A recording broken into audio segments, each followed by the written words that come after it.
She's an American politician who serves as the U.S. representative since 1991. And then today, since 2013, she's been serving as California's 43rd woman or Congress representative. And on July 27, 2017, last year, Ms. Waters was at the House Financial Service Committee meeting. And she asked one of her colleagues a question, but not understanding that the comment that she would say after this would begin a nationwide rally. This comment that she said would begin to embark on people's minds and thoughts and begin to rally up people by the simple quote of saying, "Reclaiming my time." So the Washington Post tells the story like this. It tells us that Treasury Secretary Stephen Mnuchin was testifying before the committee about the state of the international finance system that belonged to Mr. President Trump. So we know Waters speaks up and she asks a question, being a black woman in a room full of people that may not understand her struggle. You know, being in a room full of folks that may not understand what she has been through in her past. But she asks a simple question and she says, "Well, Mr. Mnuchin, why have you not responded to a letter that me and my colleagues sent you over 2 months ago?" And he began to respond to her question. He says, "Well, Ms. Waters, first of all, I just want to say that it is a great honor to speak to you because you've done so much in your community and you've done so much for your people." And he goes on and talks about her accolades. And she says, "Wait right there." She says, "Stop. I'm reclaiming my time because what you're doing now is just wasting my time." She says, "Listen, I understand. Thank you for reading off my resume. Thank you for reading off the great things that I've done. I was there. I know I did it. But right now, I need you to answer my question." Have you ever been there in a situation or in a circumstance where somebody's trying to talk around the fact? Yeah. You've been in that situation where you're really just trying to figure something out. You're just trying to get to the bottom of the situation. So you ask a question, but then they start to go around the whole wide world. Yeah, I don't need you to go around the world just to get across the street. I just need you to answer my question. So she says, "Reclaiming my time." She repeats it. She says, "Reclaiming my time." And he keeps going on. He keeps talking. And she has to understand that her time is very valuable and precious. Come on, man. I don't know who I'm talking to this morning, but I came to let you know that you don't have time for people to waste your time. Listen, I'm old enough to understand that I may not live to see tomorrow, so I don't need you wasting my time while I'm still here. Just answer me and give me what I need. Yes.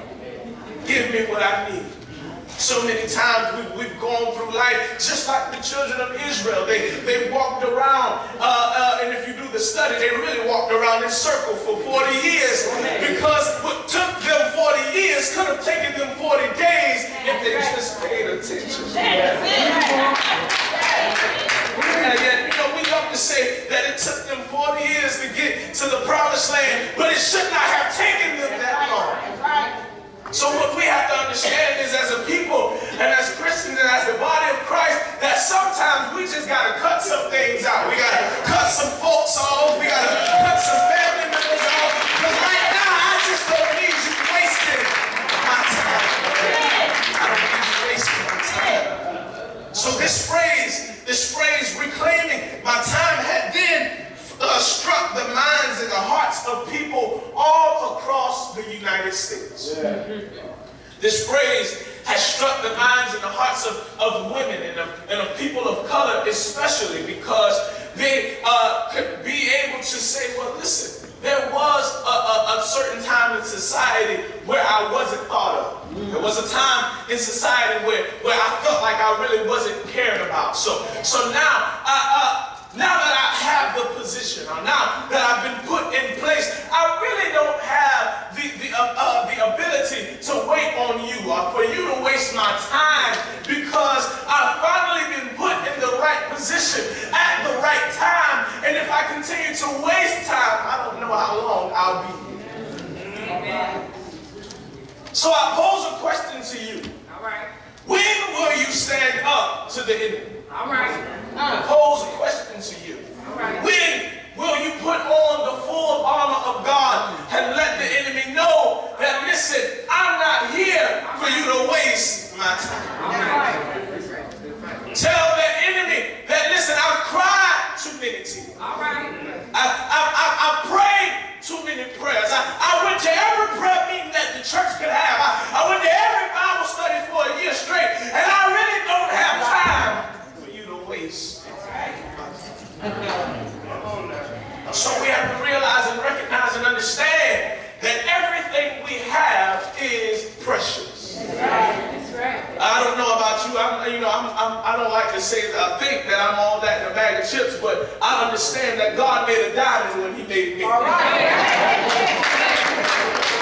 I understand He had to take me through the fire. He had to take me through the pressing. He had to take me through the shaking. And what I understand now is, even though you may not like how I look, you may not like what I sound like, you may not like how I speak, but when God formed this piece of clay, so what you have to understand is, I'm precious in Jesus' eyesight. I look good in the eyesight of the Lord, because if I didn't look good, He wouldn't have formed me. So I don't have to worry about whether she's going to like me or not. I don't have to worry about if my friends going to hang around me or not, because in the eyesight of Jesus, I am precious. This means that everything that the enemy has tried to take from me, everything that the enemy has tried to get away from me, I have to put my hands on it and tell that enemy that I've let you play for long enough. That's it. I've let you play long enough. I've let you toy around with my emotions long enough. I've let you keep me up late at night long enough. And tonight, I'm going to sleep good. I'm going to sleep better than I ever slept all 2018. Tonight is when I reclaim everything that you've stolen from me. So you got to be able to stand up and tell the enemy that I'm taking back my mind. I'm taking back my peace. I'm taking back my joy. I'm taking back my happiness. I'm taking back my money. Yeah, I need all my finances. I'm taking back everything. Dorinda Clark Post says it best. She says, you know what, devil? I want it all back. You caught me slipping every once in a while. Yeah, you did. I must admit. But even David in 1 Samuel chapter 30, David asked the Lord, he says, well, Lord, these people have ran into my city. They ran into my town, and they burned everything down. You know the story. David goes back to Ziklag after fighting a great fight, and after fighting a great battle, and he brings his army back just to see that his house has been burned down. Not only has his house been burned down, but his friend's house has been burned down. Everybody's house has been burned down. And if that wasn't enough, they have taken their wives and their children.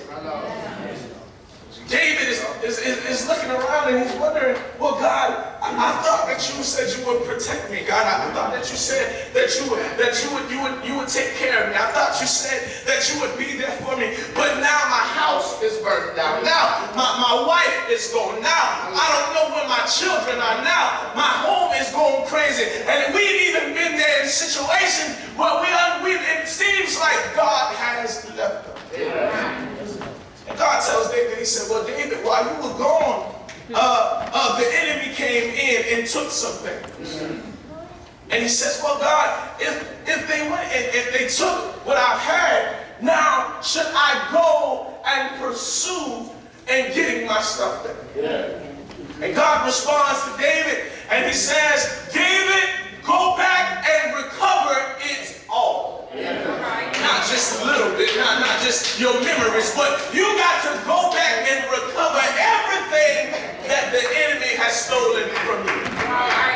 So you got to understand as a people that God is now equipping you and putting you in charge and putting you in position to go back and take everything that the enemy has once stolen from you. Hallelujah. So you got to tell that enemy, you got to tell that devil that I will not stand for this no longer. I will not take this no longer. And everything that you thought you stole, you thought that you took my kids. You thought that they was going to end up in the streets. You thought that they was going to die before they got 16 years old. But I'm taking everything. You thought because I lost my job, I was going to fall and I was going to go crazy. You thought because they came and repoed my car that I wasn't going to make it to work. But I'm going to take everything. So as I leave you here, because I don't want to bore you and I don't want to be here too long, so like Stevie Wonder, I don't want to bore you. So I got to leave you. But before I leave, I just want to leave you with this one story. You know, I like good stories. And there was a story of a young man and his grandmother. The young man and his grandmother, they lived in a house together by themselves. They lived by themselves. Nobody else in the family was alive. It was just them two.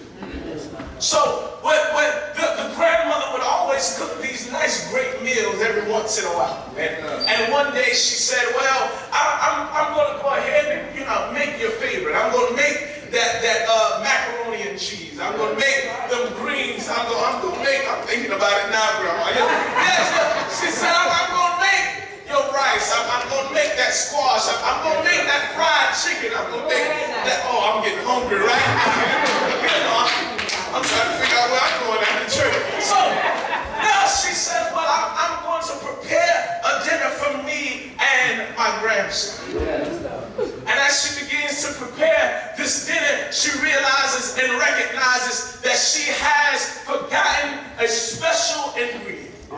You know that ingredient that Grandma won't never tell you about. She won't put it in the cookbook. She won't tell nobody about. She said, I got to go to the store because they sell it down the street at Kroger, but I'll be back in a while. So she leaves the young man in the house by himself. And that young man, he begins to get on his PlayStation, his Xbox or whatever, and the food is cooking, but he's playing his game. And the grandmama leaves to go to Kroger's. But what the young man didn't realize was he started to smell something. He said, well, that don't smell too good. And don't smell like it's supposed to smell. You know, you walk into the house when Grandma been cooking all day, you already know what's going to be on your plate. But he said, this smell here just doesn't smell too right. So now he begins to look around the room and he sees smoke seeping through the bottom of the door. So he runs out of the room and he sees that there has been a fire started in the kitchen. So as the fire begins to start, he begins to run down to the basement. And he runs to the basement just to get out of the house. Because by this time, the whole house has begun to catch on fire. So he runs down to that basement and he sees that there's a window that he could possibly crawl out of. But he wasn't tall enough to get to that window. If you help me preach for a little while, I promise you'll be happy in a minute. So now he begins to get on a chair. He pulls a chair and he looks up to the window, still trying to reach and grasp for air. But the chair couldn't get him to the window. So he sees an old phone book and he puts the phone book on top of the chair. And he gets on top of the chair, which now has a phone on top of it. And he says, well, this time I should sure enough be able to get out of this window. But the phone book still didn't give him enough leverage and enough height to get out of the window. Yeah, so lastly, he saw a big Bible that grandma used to tote. You know, one of them big ones. I won't pull it out right here, but it's heavy, you know. So, you know, one of those big Bibles that grandma used to tote. And he puts the Bible on top of the phone book. And he put the phone book on top of the chair. And this time, when he reached up for the window, he was able to climb out of the window. Yes. So now I can leave y'all here because it's about to get real good. So he gets out of that window. And he looks around and he sees all the neighbors around him. Everybody's looking and trying to figure out how did he get out of that burning house. And he said, well, grandma started running down the street. She said, well, son, what happened? Why didn't you pay attention to the chicken? And he said, grandma, I got out without scratch or without burn. He said, grandma, I don't have third-degree burns. He said, grandma, I don't even have a scratch on me. And she said, well, son, how did you get out of the house? He responded and said, grandma, I tried to put a chair under the window, but that didn't work. Then I tried to put a phone book on top of the chair, but that didn't work. But he said, grandma, I remember that you told me something a long time ago. And he said, well, son, what did I tell you? He said, grandma, you told me if I just stand on the word of God, if I just stand on God's word, everything will be all right. So grandma, I got that Bible and I stood on Psalm 23. The Lord is my shepherd, I shall not want. Grandma, I stood on the word of God, for thou knowest when he shall come. I stood on the word of God because I know that if I stayed on God's word, he'll take care of me. Shiny, yeah. Shiny, yeah. Lord, he helping me preach. Shiny, yeah. Shiny, yeah. No weapon formed against me shall be able to prosper. I stood on his word. I find your need until I'm saying name. I find your need until I'm saying name. I'm standing on the word of God. Talk about me as much as you please. The more you talk, I'm going to stay on my knees. Because God will lift me up. God will turn me around. Shout yeah, shout yeah,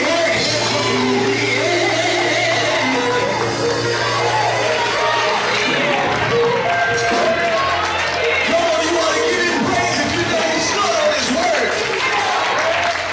It was nothing but the word of God. It was nothing but God's word that he stood on.